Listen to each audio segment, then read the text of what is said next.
मेरे channel social wellbeing पे स्वागत है। हम सब इस बात से सहमत होंगे कि डॉक्टर्स भगवान स्वरूप हैं और जिस तरह से इस पेंडेमिक के दौरान उन्होंने अपना कर्तव्य निभाया है वो इस बात की पुष्टि करता है कि ये हमारे समाज के लिए कितने महत्वपूर्ण हैं। आज मेरी सोशल वेलबींग चैनल पे मैं ऐसे ही एक विषय की बात करूंगी जिसके बारे में जानकारी रखना हमारे जीवन की के बहुत ही क्रिटिकल समय में बहुत काम आ सकता है। इस टॉपिक का नाम है इमरजेंसी मेडिसिन और आज मेरे साथ हैं खुद टेक वर्थ हॉस्पिटल के माननीय डॉक्टर शोभित, जो इस विषय पे हमारे साथ अपना एक्सपीरियंस शेयर करेंगे। Thank you. सो ये है डॉक्टर शोभित हमारे साथ, जो अब हमें इमरजेंसी मेडिसिन के बारे में बताने वाले हैं। Welcome sir. Good afternoon. Very good afternoon sir. Sir, तो मेरा पहला सवाल आपसे ये है, इमरजेंसी मेडिसिन है क्या चीज? तो जो इमरजेंसी मेडिसिन है, हाँ इसको जी। आकस्मिक चिकित्सा भी हिंदी में बोलते हैं। और हाँ। ये एक नई स्पेशलिटी है जो कि पिछले 20 से 30 साल में ही आई है। और ओके। और इसका आइडिया है कि जितने जल्दी से जल्दी या शीघ्र मरीज का इलाज किया जाए। ओके। और उसी का ऐसा देखा गया है कि जो खासकर कुछ बीमारी होती हैं, जैसे हाँ। कि एक्सीडेंट हुआ या हार्ट अटैक हुआ या स्ट्रोक हुआ, इस तरह की बीमारियों में जितनी जल्दी से जल्दी इलाज हो, उतना ही मरीज की बेहतराई होगी। तो उसी ओके। लाइन में ये स्पेशलिटी बनी है। और हाँ। और अब तो इसके समय के अनुसार ये और डेवलप होती जा रही है। और हम्म। आजकल तो डेवलप कंट्री में नॉर्म हो गया है कि सभी हॉस्पिटल में emergency medicine as a separate department होना चाहिए। Definitely definitely. सो ये मेडिसिन का कौन सा पहलू है? अच्छा, तो जैसा मैंने अभी आपको बताया कि मेडिसिन के भी एक होता है एक्यूट और एम्बुलेटरी मेडिसिन, हाँ जिसके जी। अंतर्गत ये आता है। Acute okay. मेडिसिन जैसे कि किसी को इमीडिएटली कोई उपचार की जरूरत है, जो कि पिछले 1 या 2 दिन में जिसको बीमारी हुई है, पिछले 1 या 2 घंटे में बीमारी हुई है। ठीक है? हाँ। जैसा मैंने आपको पहले बताया कि एक्सीडेंट हुआ, स्ट्रोक हुआ, उसके साथ में इन्फेक्शन हुआ और जी। किसी को बहुत डिहाइड्रेशन हो रहा है, किसी को हाँ। बहुत गर्मी लग गई, हीट स्ट्रोक हो गया है, या ओके। ठंडे देशों में जो कि बिल्कुल एकदम ठंड के कारण उसको और प्रॉब्लम हो गई है, या किसी ओके। को सांस लेने में तकलीफ है, या हाँ। असहनीय दर्द है, तो जी। उन सब कंडीशंस में ये एक्यूट मेडिसिन का रोल होता है। उसको एक्यूट मेडिसिन के अंतर्गत आती है ये सब प्रॉब्लम्स। ओके। तो ऑलराइट। और एम्बुलेटरी मेडिसिन होती है जिसमें कि आप मरीज का इलाज कर सको ऑन साइट जाके, जैसे कि एम्बुलेंस वगैरह जाके कर सकती हैं, या फिर मरीज के हाँ। घर पे भी इलाज कर किया जा सके। तो ये हाँ। सब एक्यूट और एम्बुलेटरी मेडिसिन के अंतर्गत इमरजेंसी मेडिसिन भी आती है। ओके। और दूसरी होती है इंटरमीडिएट केयर, जो कि अपन हॉस्पिटल में मरीज को भर्ती कर देते हैं और उनका इलाज करते हैं, तो हाँ उसको जी। इंटरमीडिएट केयर बोलते हैं। और ओके। जो तीसरी होती है chronic medical conditions. Chronic medical conditions जैसे कि बहुत समय से किसी को पीठ में दर्द है या घुटने में दर्द है या कैंसर की मरीज है, उसे उसमें उसको पैलिएटिव मैनेजमेंट करना है। और हाँ। हाँ। इस तरह की, या जिस किसी को रिहैबिलिटेशन चाहिए, तो वो सब हाँ। होती है क्रॉनिक मेडिकल कंडीशंस के अंतर्गत आती है। ओके। ओके। तो ये इमरजेंसी मेडिकल केयर है। ये जैसा हाँ। मैंने सबसे पहले बताया, एक्यूट मेडिसिन में आता है। और इसका हम्म। आइडिया यही है कि चूंकि मरीज को जितनी जल्दी से जल्दी इलाज हो, ताकि उसको राहत मिले और उसके परिणाम भी बेहतर निकले। Definitely definitely sir. सर, जैसा कि हम सब जानते हैं, सिंगापुर में इमरजेंसी मेडिसिन के अधीन सिंगापुर में इमरजेंसी मेडिसिन के अधीन क्या-क्या सेवाएं आती हैं? अच्छा, तो सिंगापुर में चूंकि ऑलरेडी एस्टेब्लिश इमरजेंसी मेडिसिन है, हाँ जी। जो दूसरे डेवलप्ड कंट्रीज जैसे कि ऑस्ट्रेलिया हुआ, यूके हुआ, यूएसए हुआ, या ओके। उस लेवल पे तो सिंगापुर भी एट पार है उन कंट्रीज के।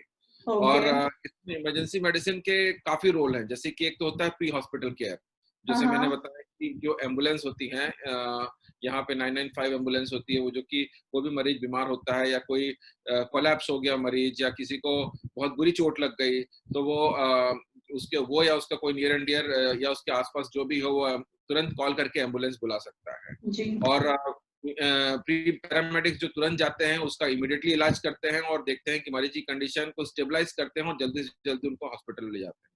तो ये ओके। होती है प्री हॉस्पिटल केयर। हाँ।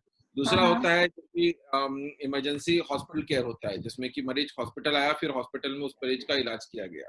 ओके। राइट? हाँ। जैसे हाँ। हार्ट अटैक मरीज है तो उसको सीने में दर्द हो तो एम्बुलेंस जाएगी, उसको इमीडिएटली उसका ईसीजी करेगी एम्बुलेंस के पैरामेडिक्स, उसको उनको मेडिसिन देंगे, कोई पेन रिलीफ के लिए कोई मेडिसिन देंगे, जल्दी से जल्दी हॉस्पिटल आएंगे। ओके। हॉस्पिटल में डॉक्टर्स उस मरीज को देखेंगे और कंफर्म करेंगे कि इनको हार्ट अटैक है मरीज को, और फिर हाँ उनको हाँ। कार्डियोलॉजिस्ट बुला के अर्जेंट एंजियोग्राफी या एंजियोप्लास्टी के लिए भेजा जाएगा कैथ लैब। तो इस ओके। तरह के सारी कंडीशन की इस तरह से इलाज किया जाता है।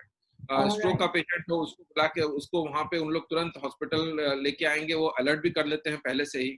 और जब वो हम्म। हॉस्पिटल आता है तो फिर हम लोग उनको, जो कि स्ट्रोक भी दो तरह के होते हैं, क्लॉट वाला होता है और एक ब्लीडिंग वाला होता है, तो हम्म। जिसमें कहीं ब्लॉकेज होता है वो उस तरह का तुरंत सीटी स्कैन किया जाता है और उसको इमीडिएटली दवा दी जाती है जिसको थ्रोम्बोलाइसिस किया जाता है, बोला जाता है। ओके। ओके। तो इस तरह से सारी जो बीमारियां हैं, इन्फेक्शन वाले को जल्दी से जल्दी लाके उनका, जिसका ब्लड प्रेशर लो है, उनको मेडिसिन दी जाएगी, एंटीबायोटिक दी जाएगी, उनको स्टेबलाइज किया जाएगा। और अगर वो बहुत ही ज्यादा अनकॉन्शियस या ड्राउजिंग है तो उनको एयरवे सप्लीमेंट, एयरवे का भी टेक केयर किया जाएगा, मतलब कि उनको इंट्यूबेट किया जाएगा या वेंटिलेटर पे रखा जाएगा। इस तरीके से अलग अलग बीमारियों का अलग अलग तरीके से इलाज होता है। तो डेफिनेटली सर। ये तो एक होगी हॉस्पिटल केयर की। और फिर दूसरा है डिजास्टर केयर, जिसमें कि जैसे कभी भूकंप आ गया, अर्थक्वेक आ गया, या कहीं बाढ़ आ गई, या कोई टेररिस्ट अटैक हो गया, कहीं बम ब्लास्ट हो गया, तो हाँ उसमें उन हाँ। मरीज जल्दी से जल्दी वहां से रेस्क्यू किया जाए, और जो जितने बीमार हैं उनको उसी हिसाब से ट्रायज किया जाए और उनका उसी अनुसार इलाज किया जाए। और तो उसको डेफिनेटली। के अंदर उनको मरीजों का, जैसे कोई बम ब्लास्ट में हुआ, कोई न्यूक्लियर ब्लास्ट ही हो गया, तो उसको ओके। डीकंटामिनेशन कैसे किया जा सकता है, या कोई गैस जो रिलीज हो गई, कोई जहरीली गैस, तो उसको कैसे डीकंटामिनेट किया जाए। तो ये सब ओके। भी ये सब भी एक प्लानिंग के द्वारा ही किया जाता है, ओके। और ये सब भी इमरजेंसी मेडिसिन के अंतर्गत ही किया जाता है। तो ये सब सुनने के बाद ऐसा लगता है कि भगवान ना करे कि ऐसी कोई परिस्थिति आए, लेकिन जब आए तो लाइक हम लोग पहले से प्रिपेयर्ड रहें, ऐसा ज़रूरी हाँ, है। सो बिल्कुल। बहुत ही अच्छी बात है कि सिंगापुर में ये सब चीज़ें इतनी अच्छे तरीके से एस्टैब्लिश्ड है। तो जैसे कि इंडिया या दूसरा विकासशील देश में इमरजेंसी मेडिसिन कितनी एस्टैब्लिश्ड है? अच्छा, तो जैसे आपने भी पहला क्वेश्चन पूछा था, तो उसी लाइन में बता रहा हूँ कि हमारे यहाँ पे रेगुलर ट्रेनिंग भी होती है, मतलब मॉक ओके। ट्रेनिंग जिसको बोलते हैं। तो साल हाँ भर में जी। तो कोई एक हाँ। सिनेरियो दिया जाता है, और बड़े मास तरीके से होती है कि जैसे कोई शिप हुआ, शिप में आग लग गई और उसमें से सारे लोग निकल रहे हैं, और ओके। उनको कैसे सेपरेट किया जाए, और जितनी बीमार, जिस तरह से उनकी जितनी सीवियर बीमारी है उसके अनुसार उनका इलाज किया जाए। तो ओके। ये रेगुलर ड्रिल होती रहती है, हमारे सभी जगह होती रहती है। मेरे हाँ, ख्याल से इंडिया हाँ। में भी कुछ कुछ शहरों में शुरू हो गया है ये काम करना। तो ओके। खासकर दिल्ली में, जो कि दिल्ली इज मोस्ट, जो टेररिस्ट अटैक का सबसे बड़ा मेन टारगेट पॉइंट रहता है, हाँ, तो वहाँ भी हाँ। शुरू हो गया है। अब ओके। अदरवाइज इमरजेंसी मेडिसिन को लिया जाए तो हाँ। अभी भी इंडिया में जो बड़े बड़े शहरों में और बड़े बड़े हॉस्पिटल में तो शुरुआत हो गई है। हाँ पिछले जी। 5 से 10 साल में ये डेवलप, इसको रिकॉग्नाइज किया लोगों ने, और हाँ, हाँ। कि इस तरह की सेपरेट स्पेशलिटी की अपने यहाँ भी जरूरत है। तो हाँ, हाँ। एमडी कोर्सेज भी शुरू हो गए हैं उसके लिए। और हुँ, जैसे हुँ। एक हुआ, ये जो प्राइवेट हॉस्पिटल बड़े बड़े हुए हैं, वहाँ पे हुँ, उन्होंने हुँ। अलग से एज अ स्पेशलिटी शुरू कर दिया है, और ट्रेनिंग, सो इस इम्पोर्टेंट है कि नर्सों के लिए भी उन्होंने एक कोर्स शुरू कर दिया इमरजेंसी मेडिसिन का। और करेक्ट। और डॉक्टरों के लिए तो अभी कुछ कुछ शहरों में स्पेशली जैसे एमडी होता है वो शुरू हुआ ही है अभी। तो हुँ, हुँ। धीरे धीरे और भी पैरामेडिक्स के लिए भी थोड़ी बहुत ट्रेनिंग शुरू की गई है, गवर्नमेंट और जी, जी। प्राइवेट पार्टनरशिप में। लेकिन अभी भी इसको आम जनता तक छोटे शहर में और गांव में पहुंचने के लिए भी काफी समय लगेगा, क्योंकि डेफिनिटली। जैसा कि डब्ल्यूएचओ रिकमेंड करता है कि 1 लाख पॉपुलेशन पे एक एम्बुलेंस होनी चाहिए मिनिमम, ओके। और अभी तो हम लोग उससे बहुत दूर है इंडिया इंडिया में। हाँ, और हाँ। एक और एस्पेक्ट है कि जिसमें कि कितनी वेल इक्विप्ड वो एम्बुलेंस है, जैसे कि ओके। उसमें वेंटिलेटर का, ऑक्सीजन का, डिफिब्रिलेटर का, हुँ, हुँ। और भी दूसरी लाइफ सेविंग हुँ, हुँ। चीजें हैं, उसके इक्विपमेंट्स और मेडिसिन के साथ में वो सारी एम्बुलेंसेस इक्विप हैं कि नहीं है, वो भी एक होना जरूरी है। हुँ, और हुँ, हुँ। एम्बुलेंस खाली इंफ्रास्ट्रक्चर बढ़ाने से नहीं होता है, उसी हिसाब से स्टाफ की ट्रेनिंग भी कितनी अवेलेबल है, ट्रेन स्टाफ कितने अवेलेबल है। तो डेफिनिटली। ये सब चीजें अभी शुरुआती दौर में हैं, और हुँ, हुँ। धीरे धीरे प्रोग्रेस हो रही है, लेकिन अभी डेवलप वर्ल्ड में तक के लेवल में आने में अभी थोड़ा टाइम लगेगा। इसमें एक डेफिनिटली। फाइनेंशियल कॉन्स्ट्रेंट भी बहुत ज्यादा इम्पोर्टेंट या बहुत मायने रखता है। क्योंकि करेक्ट। इतनी बड़ी कंट्री है और इतने वास्ट पॉपुलेशन है कि उसके लिए 1 दिन या 1-2 साल में तो नहीं होने वाला है। इसको इस करेक्ट। तरह की चीज़ को एस्टेब्लिश करने के लिए एटलीस्ट 5 से 10 साल तो लगेगा ही लगेगा। हाँ जी, जी, बिल्कुल। सो ये सब जो चीज़ें होनी है, ये सब तो मोस्टली गवर्नमेंट ही करेगी, लेकिन इसमें आम जनता कैसे सहयोग कर सकती है? एक तो अवेयरनेस, अवेयरनेस बहुत बड़ा बहुत इम्पोर्टेंट है। जी, ओके, आपको समझ में आना चाहिए कि किस कंडीशन के लिए इमरजेंसी हेल्थ केयर की का उपयोग किया जाए। आप ओके। नॉर्मल सर्दी खांसी के लिए या नॉर्मली किसी को बुखार हो रहा है या जोड़ में दर्द हो रहा है, बदन दर्द हो रहा है, इन सब के लिए इमरजेंसी मेडिसिन केयर की जरूरत नहीं है। इसके ओके, लिए नॉर्मल जो रूटीन में जो डॉक्टर्स होते हैं आप उनको भी रिव्यू कर सकते जी। हैं। इमरजेंसी केयर की तभी जरूरत होती है कि जबकि मरीज को मतलब जानलेवा प्रॉब्लम हो, जो कि हाँ, इतनी ज्यादा हाँ। सीवियर प्रॉब्लम हो कि वो जानलेवा हो, तो उस कंडीशन में वो जरूरी मायने रखता है। ओके, अम, ओके। दूसरा है कि ऐसे जो पेशेंट्स होते हैं उनको ये भी समझना चाहिए कि ये कुछ चीजें होती हैं जैसे कि मरीजों का इमीडिएटली उसको जैसे हार्ट अटैक हुआ तो उसका तुरंत ही उसका उपचार होना चाहिए, ट्रॉमा में तुरंत जी, ही उपचार होना चाहिए। तो जी। उसमें उनको जितनी जल्दी से जल्दी हो वो नियरेस्ट हॉस्पिटल ला सकें हाँ, और हाँ। वहाँ पे उनका जितना और इमरजेंसी अगर डिपार्टमेंट हो तो बहुत ही अच्छी बात है, अदरवाइज उनको एक कैजुअलिटी या कोई और अल्टरनेटिव हो तो हाँ, वहाँ पे वो हाँ। जल्दी से जल्दी मरीज को ला सके और उनका जल्दी से जल्दी इलाज शुरू किया जा सके। अच्छा। ये ओके। करना बिल्कुल भी सजेस्ट रिकमेंडेड नहीं है। हाँ, हाँ, हाँ। सर एक सवाल जो मेरे मन में आ रहा है वो ये मुझे जानना है कैज़ुअल्टी और इमरजेंसी दोनों के बीच अंतर क्या है? अच्छा, तो कैजुअल्टी जैसे पहले ट्रेडिशनली काफ़ी समय से चल रहा था अपने इंडिया में ख़ासकर हाँ, कि हाँ। कोई भी मरीज़ वहाँ पे आता था कैजुअल्टी में, तो एक वो खाली करेक्ट। एक पॉइंट होता था, जहाँ पे एक ड्यूटी डॉक्टर रहता रहता था और अभी भी है, कई जगह कैजुअल्टी चल रही है हाँ, और वहाँ पे हाँ। वो खाली मरीज़ को देखता है और बस खाली जिस विभाग में जाना होता है, वहाँ रेफ़र कर देता है। ओके। हाँ, तो वो खाली एक पॉइंट है कि वो मतलब एक खाली डायरेक्ट कर रहे हैं, जैसे कि पुलिसमैन जॉब बोलते हैं ना कि खाली हाँ, उसको हाँ, कि हाँ, बता हाँ, दिया हाँ। कहाँ से आप को हड्डी टूट गई है तो आप ऑर्थोपेडिक्स में चले जाइए या जी। आपको सीने में दर्द है तो आप कार्डियोलॉजिस्ट में के पास चले जाइए ओके, या फिर ओके। आपको बुखार बहुत ज़्यादा है तो आप जनरल मेडिसिन के पास चले जाइए। तो मतलब वो खाली डायरेक्ट करते थे। अच्छा। लेकिन अब ये ट्रेंड बदल गया है, अब उन्होंने जो इमरजेंसी मेडिसिन है वहाँ पे हम लोग मरीजों का वहीं पे इलाज भी करते हैं। मतलब ओके। ऐसा नहीं है कि पहले मरीज को इलाज करते हैं, उसको दर्द देते हैं, दर्द हुँ, निवारक देते हैं, उसको एंटीबायोटिक वगैरह जो भी ज़रूरत है वो सब देते हैं। उसको जब हुँ। मरीज स्टेबलाइज़ होता है, तब हम लोग उसको कंसर्न स्पेशलिस्ट को रेफर करते हैं या वहाँ पे भर्ती कर देते हैं। Okay, okay. फिर वो उस तरह से ऑलराइट। वार्ड में चले सो जाते हैं। सो इनिशियल ट्रीटमेंट करके फिर उसको रेफर करते हैं। जी हाँ, जी हाँ। ओके। और ये अब पाया गया है कि मतलब आपको कि जैसे अगर कोई मरीज की जॉइंट जो है वो डिस्प्लेस हो गया, जो हाँ बोलते हैं जी। कि तो उसमें आप किसी ऑर्थोपेडिक्स को बोलेंगे, इससे अच्छा वो सब कुछ काम काफ़ी हद तक सारे काम हम ही लोग कर सकते हैं। मतलब कि उसको हम दर्द निवारक भी दे सकते हैं, उसको सुला के उसको जॉइंट को फिर से रिलोकेट भी कर सकते हैं और उसके बाद हुँ। फिर उस मरीज को जब स्टेबलाइज़ हो गया तो कई मोस्टली तो हम घर ही भेज देते हैं। अनलेस अच्छा। कि उसके साथ फ्रैक्चर या और भी दूसरे कॉम्प्लिकेटेड चीज़ें हैं, तब फिर हम उस हाँ, मरीजों को हाँ। अस्पताल में भर्ती करते हैं। Okay, okay, okay, that's nice. So दूसरा सवाल ये है इस स्पेशलिटी के एक्सक्लूसिव डिपार्टमेंट और सर्विस के क्या फ़ायदे हैं? तो जैसा मैंने अभी आपको बताया कि एक तो है कि एक पैकेज जैसा हो जाता है कि मतलब हाँ मरीज जी। आया और उसका यहाँ पे हर तरह से ख्याल रखा जाएगा। जी। उसके को मेडिकल ट्रीटमेंट भी दिया जाएगा, उसको अगर दर्द है तो उसको पेन किलर भी दिया जाएगा और हाँ, उसको हाँ। अप्रोप्रिएट उसका इन्वेस्टिगेशन है तो इन्वेस्टिगेशन भी होगा। तो ओके। ये सब एक तो इसमें क्या होता है कि एक डिपार्टमेंट होने से वहाँ पे कोऑर्डिनेशन बड़ा आसान हो जाता है। जैसे कि ओके। अगर आपको जैसे आपको स्पेशलिस्ट को बुलाना है तो स्पेशलिस्ट भी वहीं पे आ जाते हैं और जो हाँ। पैरामेडिक हैं वो भी वहीं पे आ जाते हैं और सारी जी। सुविधाएं और सारे क्रिटिकल केयर के से रिलेटेड जो भी चीजें हैं वो भी वहाँ पे उपलब्ध हैं। तो हाँ, हाँ। ओवरऑल मरीज का वहाँ पे ट्रीटमेंट बहुत बेहतर है और आप वहीं से मरीज को ट्रीट करके कई बार मोस्टली तो आप डिस्चार्ज ही कर देते हो और अब जब ओके। जरूरत पड़े तब भी आप उनको एडमिट करते हो। तो इससे ऐसा है कि इस वर्क फ्लो से सभी के लिए बेहतर है, डॉक्टरों का भी टाइम बचता है और मरीजों के लिए भी हैसल फ्री ट्रीटमेंट होता है। जी, डेफ़िनिटली। सर दूसरा ये मैं जानना चाहती हूँ, इंडिया में इस सर्विस को किस विकसित देश के लेवल पे पहुँचने के लिए क्या करना पड़ेगा? आई मीन किसी भी विकसित देश जो इतने सारे हैं, जैसे सिंगापुर है, अगर हम इंडिया को सिंगापुर से कंपेयर करते हैं, तो सिंगापुर के लेवल में आने के लिए इंडिया को और क्या करना पड़ सकता है? तो एक तो सबसे पहली बात है, जैसे मैंने पहले बताया था, ट्रेनिंग बहुत आवश्यक है।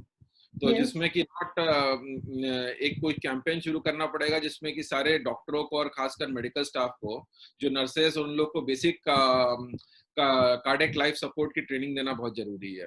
ओके, और फर्स्ट एड की ट्रेनिंग की, मतलब कि अगर जो भी कंपाउंडर है या जो मिडवाइफ्स होती हैं उनको, कि फर्स्ट एड की मतलब कि कभी भी कोई भी छोटी सी चीज हो तो एटलीस्ट उनको इमीडिएटली क्या करना है वो जी, उनको मालूम होना चाहिए। और उसका ओके, दूसरा है कि नर्सों की ट्रेनिंग जरूरी है, कि उसमें स्पेसिफिक अगर आईसीयू के है तो आईसीयू से रिलेटेड नर्सों की आईसीयू लाइक ट्रेनिंग होनी चाहिए। इमरजेंसी मेडिसिन में है तो कैसे सारी सारी इमरजेंसी को हैंडल किया जाता है, उससे रिलेटेड ओके, ट्रेनिंग बहुत जरूरी है। डॉक्टरों के लिए एमडी कोर्स शुरू हो गया है, लेकिन अभी उसमें भी हाँ, थोड़ा सा टाइम लगेगा। तो उसके लिए ओके, गवर्नमेंट का कोई सर्टिफिकेट कोर्स जैसा वगैरह शुरू कर सकती है, कि जिसमें कि हाँ, ज्यादा से ज्यादा डॉक्टर को ट्रेन किया जा सके। तो हाँ, ये तो हो गया बेसिक सपोर्ट की कोर्स। फिर उसके बाद फिर और एडवांस लेवल का जो बोलते हैं एडवांस लाइफ सपोर्ट या एडवांस ट्रॉमा का हुँ, कोर्स भी हुँ, वहाँ पे और वाइड स्प्रेड होके अभी शुरू हुआ है, लेकिन और वाइड स्प्रेड जिसमें कि मतलब गवर्नमेंट की भी हिस्सेदारी हो, वो ज्यादा से ज्यादा हुँ, डॉक्टरों को ट्रेन कर सके और उनको पहुंचा सके। तो ये ओके, तो एक ट्रेनिंग का हिस्सा हो गया।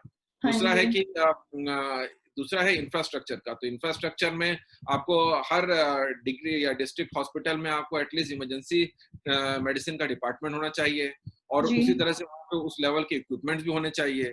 तो हाँ, हाँ, और सब कुछ वेरी वेल कोऑर्डिनेटेड होना चाहिए।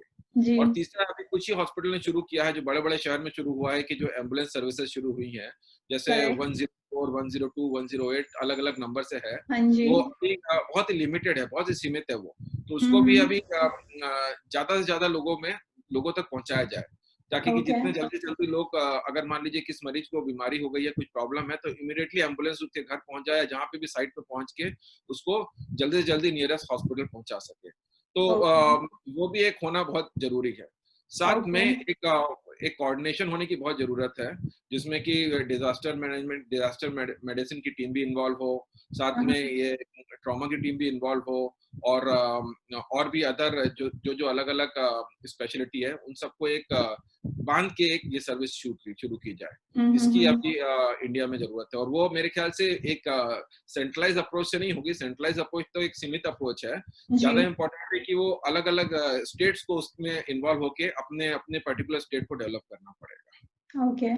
तो सर अगर हम अपने लेवल पे इस चीज़ पे कुछ काम करना चाहें, इमरजेंसी मेडिसिन एस्टेब्लिश करने के लिए इंडिया में, तो क्या कर सकते हैं? जैसे कि मैं नॉन प्रोफ़ेशनल मैं नॉन मेडिकल बैकग्राउंड से हूँ, लेकिन अगर मैं ऐसा चाहूँ कि मैं ऐसा कुछ करना चाहती हूँ अपने देश के लिए, तो कैसे शुरुआत कर सकते हैं? आप तो यही बोल सकते हैं कि हम अपने जो भी एग्जिस्टिंग गवर्नमेंट है, उन हाँ, तक ये हाँ। बात पहुँचाएँ, और जो भी एडमिनिस्ट्रेटर्स हैं उन तक ये बात पहुँचाएँ कि ये सर्विस पूरे वर्ल्ड वाइड चलती है, और इसकी उपयोगिता सभी ने देखी है, और डेवलप्ड कंट्री में तो इसके बिना सर्वाइव ही नहीं किया जा सकता है। तो हाँ जी। इसी तरह की सुविधाएँ आप पर्टिकुलर स्टेट में की शुरू शुरू करिए। तो अच्छा, तो हमें ऐसा कैंपेन शुरू करना होगा हाँ, अपने फ्रेंड्स और फैमिली के साथ रहेगा। मिलके, जो ताकि ये मैसेज सरकार तक पहुँच सके। जी हाँ, डेफ़िनिटली। बिल्कुल। ओके। सर दूसरा सवाल मैं आपसे ये पूछना चाहती हूँ, जैसे इमरजेंसी मेडिसिन किसी भी पेशेंट के ट्रीटमेंट के साथ और क्या सेवाएँ प्रदान करती हैं? तो एक तो है कि आजकल इमरजेंसी मेडिसिन भी बहुत वाइड स्कोप हो गया उसका, बढ़ती जा रही है। जी। तो जैसा कि हम लोग पहले खाली उपचार ही नहीं, उसके साथ-साथ में डायग्नोसिस, इन्वेस्टिगेशन भी करते हैं। तो आजकल डॉक्टर लोग जो इमरजेंसी फिजिशियंस है, वो अल्ट्रासाउंड करके इमीडिएटली पता कर सकते हैं कि ओके। किसको क्या प्रॉब्लम है, ज खासकर जो लाइफ थ्रेटनिंग प्रॉब्लम है, हार्ट में क्या प्रॉब्लम है, या हुँ, हुँ, पेट में क्या हुँ। प्रॉब्लम है, या ओके। लंग में क्या प्रॉब्लम है। तो ये हाँ, सब हम हाँ। इमीडिएटली अल्ट्रासाउंड भी एक उसका बड़ा प्रोमिनेंट कंपाउंड हो गया है इमरजेंसी मेडिसिन का हुँ, कंपोनेंट। हुँ। और दूसरी यह है कि जैसे टॉक्सिकोलॉजी हुआ, जैसे जहर हुँ, से हुँ, रिलेटेड हुँ। कोई वैशिली हुँ, गैस हुँ, को हुँ। कैसे ट्रीटमेंट किया जा सकता है अगर वैशिली गैस किसी ने इनहेल कर करेक्ट। लिया है, या हुँ। फिर कोई स्नेक बाइट हुआ, या फिर कोई किसी ने कोई जहरीला चीज खा ली है, कीटनाशक खा लिया है, हाँ, पेस्टिसाइड, हाँ। इंसेक्टिसाइड, उन सब का कैसे इलाज किया जाता है, तो वो भी आजकल इमरजेंसी मेडिसिन के दायरे में आ गया है। ओके। तीसरा है क्रिटिकल केयर मेडिसिन, जैसे कि मरीजों को इमीडिएटली जल्दी से जल्दी उनका कैसे एडवांस मॉडलिटीज के साथ में ट्रीटमेंट किया जाए और उनकी जान बचाई जाए। ओके। तो वो भी एक, क्योंकि इतना टाइम नहीं होता है कि वो मरीज को आप आईसीयू स्पेशलिस्ट को बुलाओ या आईसीयू में भेजो, और कई बार आईसीयू में बेड भी अवेलेबल नहीं होता है, तो हाँ उसको जी। जल्दी से जल्दी इमरजेंसी डिपार्टमेंट में ही ट्रीटमेंट किया जाए और उनको इन्वेसिव मैनेजमेंट के साथ में उनको स्टेबलाइज किया जाए। तो ओके, ओके। ये सब भी उसके बहुत सारे इमरजेंसी मेडिसिन के, और एक ऑब्जर्वेशन मेडिसिन भी शुरू हो गई, इमरजेंसी ऑब्जर्वर मेडिसिन, हुँ, जिसमें कि हुँ। मरीज को जो कि जल्दी से जल्दी उनका इन्वेस्टिगेशन हो, उनको अगर इमीडिएटली डिस्चार्ज नहीं किया जा सकता है तो 1 या 2 दिन के अंदर वहीं पे डिपार्टमेंट में ही एक वार्ड होता है, वहाँ पे हाँ, उनका हाँ। इन्वेस्टिगेशन किया जाए, ट्रीटमेंट किया जाए और स्टेबलाइज होते हैं उनको, तो उनको उस घर भेजा जाए।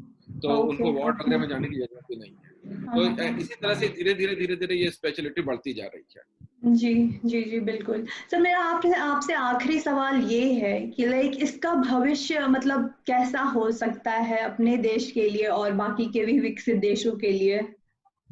तो इसका भविष्य तो देख ही रहे हैं कि जिस हिसाब से पिछले 20 साल में वर्ल्ड वाइड ये स्पेशलिटी बढ़ गई है, और अब तो ये इतनी ज़्यादा पॉपुलर हो गई है कि इसमें ट्रेनिंग भी मिलना बहुत मुश्किल है, खासकर डेवलप ओके। कंट्रीज में। हाँ, हाँ। कि ये जिन लोगों को हाई एक्यूटी मेडिकल मैनेजमेंट पसंद है, काफ़ी जी। आजकल यंगस्टर्स ये इस स्पेशलिटी की तरफ आकर्षित हो रहे हैं। ओके, और अब इसका तो ये धीरे-धीरे तो बढ़ती जा रही है, क्योंकि इसकी डिमांड हर जगह पड़ रही है। हाँ खासकर जी। अपने मेडिकल फील्ड में नहीं, जैसे आर्मी में भी इसकी बहुत ज़रूरत है, और हाँ, उसमें तो उसके ज़्यादा ही ज़रूरत है। इंडस्ट्री हो या फील्ड वर्क जहाँ पे चल रहा हो, वहाँ पे भी इन लोग, जी। और तो ये इमरजेंसी स्पेशलिस्ट होते हैं जिनको बोलते हैं jack of all trades but yes, master of none. मतलब ओके। सब कुछ मैनेज कर सकते हैं, सब तरह मैनेज की करते चीजें रहते मैनेज हैं। कर हाँ सकते हैं। जी, जी। और पेशेंट जब वो थोड़ा स्थिर या स्टेबलाइज हो जाता है तो फिर उनको स्पेशलिस्ट की तरफ भेज देते हैं, या फिर जरूरत भी ओके। नहीं पड़ती। हाँ, तो हाँ। इतनी ज्यादा इसकी डिमांड है कि इसका इन फ्यूचर तो ये काफी वाइड, आप देखोगे अगर आप जॉब पोर्टल में देखोगे तो सबसे ज्यादा आजकल इसी स्पेशलिटी की डिमांड है जी। सभी जगह वर्ल्ड हुँ, वाइड। हुँ, हुँ, तो हुँ। फ्यूचर तो इसका काफी अच्छा है, और हाँ, इसकी हाँ। जरूरत भी बहुत ज्यादा है, और ओके। होपफुली इंडिया भी समय के अनुसार अपने आप को इसी के वर्ल्ड वाइड, जैसे वर्ल्ड वाइड स्टैब्लिश है वैसे स्टैब्लिश करेगा। जी, जी, डेफ़िनिटली।